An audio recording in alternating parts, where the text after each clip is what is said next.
नमस्ते। खंडेलवाल्स कॉर्नर में आप सभी का स्वागत है। ये कहानी मैंने नवभारत टाइम्स में पढ़ी थी और जिसके लेखक प्रणव प्रियदर्शी है।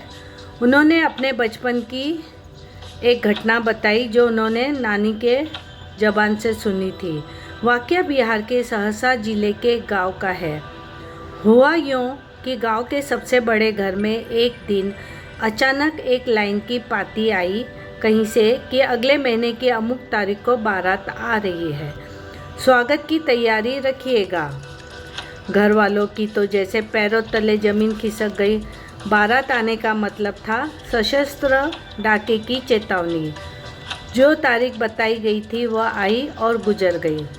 धीरे धीरे लोग निश्चिंत होने लगे, लेकिन तारीख बीतने के करीब 1.5 महीने बाद एक रात बारात सचमुच आ गई। खैर, इधर भी पूरी तैयारी थी।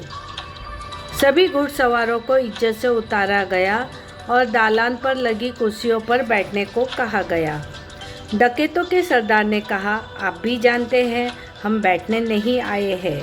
हाँ, आपने ऐसा स्वागत किया तो परिवार के लोगों को कोई नुकसान हम नहीं पहुंचाएंगे, बस माल लूटकर जल्द से जल्द निकल जाएंगे। मेज़बान बोले, आपने बारात लाने की बात कही थी तो अब तो परिवार की इज्जत की बात है। खाना तैयार है, पहले मुंह झूठा कीजिए, फिर आपका घर है, जो लेना हो लेकर चले जाइएगा। जवाब मिला, उसूल हमारे भी है।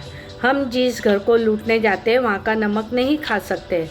आखिर चूड़ा दही चीनी खाने पर सहमति बन गई, लेकिन जब निवाला मुंह में पहुँचा तब डकैतों को पता चला कि खेल हो चुका है। दही में किसी ने नमक मिला दिया था। मेज़बान को बताया तो डांट फटकार शुरू हुई कि ऐसा काम किसने किया, लेकिन जो होना था हो चुका था। डकैतों ने कहा, अब हम इस परिवार को लूट नहीं सकते, जाइए, आप लोग जीत गए। मेज़बान भला कैसे पीछे रहते। बोले, आप बारात लेकर आए हैं तो हमारे दामाद हुए, आपको हम खाली हाथ नहीं जाने दे सकते।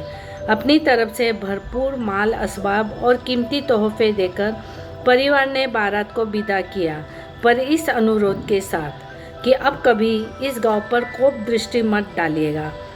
आगंतुकों ने भी वैसी ही उदारता से कहा, हम ही नहीं, जब तक हमारे बेटे पोते भी इस धंधे में है तब तक इस गांव की ओर कोई आंख उठाकर भी नहीं देखेगा। और इतिहास साक्षी है कि वचन खोखला नहीं था। यह एक ऐसी कहानी थी जो मेरे दिल को छू गई थी और मैंने आप लोगों से शेयर करना उचित समझा। आशा है आपको ये कहानी पसंद आई होगी। नमस्कार।